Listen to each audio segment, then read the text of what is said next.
Early reports are still confused, but the casualties arriving at Kabul's hospitals leave no doubt that this was a big explosion, thought to be a suicide bomber detonating at a gate near the airport perimeter.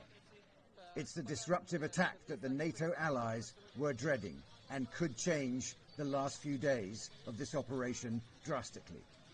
On the tarmac in Kabul, the orderly process of boarding a fleet of international evacuation flights is a stark contrast to the chaos building outside. The international forces know that however effective their operations, they are under constant pressure from political deadlines and the increasingly credible danger of terror attack, not from the Taliban, but their sworn enemies in ISIL.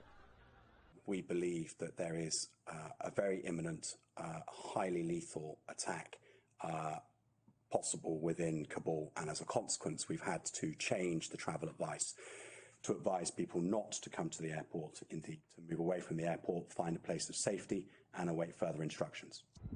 The explosion at the airport that followed was reported just a few hours after the government warning. The Prime Minister was visiting a British military communications centre on Thursday.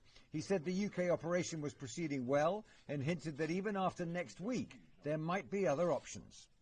In the time we have left, which may be, as I'm sure everybody can appreciate, quite short, we'll do everything we can to get everybody else.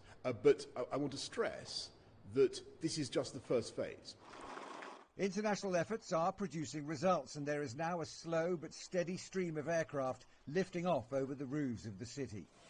And a growing trickle of Afghans, those who made it to the airport, got through the checkpoints and produced the right paperwork when it mattered, are gradually appearing around the world. In Australia, in the UK, in South Korea, in Spain. And further afield, families are being led through the terminals at Washington, D.C. and Mexico City. But closer to home, European governments are becoming cautious about the terror threat. This is the last flight to land in Belgium for now. And in France, the deadline for Operation Complete has been brought forward to Friday.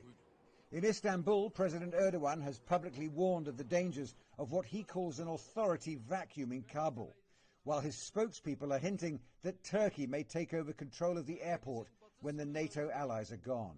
None of this alleviates the plight of Afghans in the capital, still trying to get their money from the banks, forming makeshift camps while they consider what options, if any, they have left.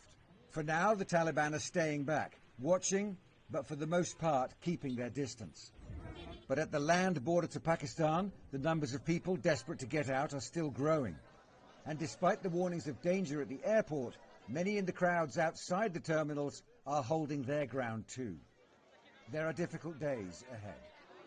Andrew Wilson, CGTN.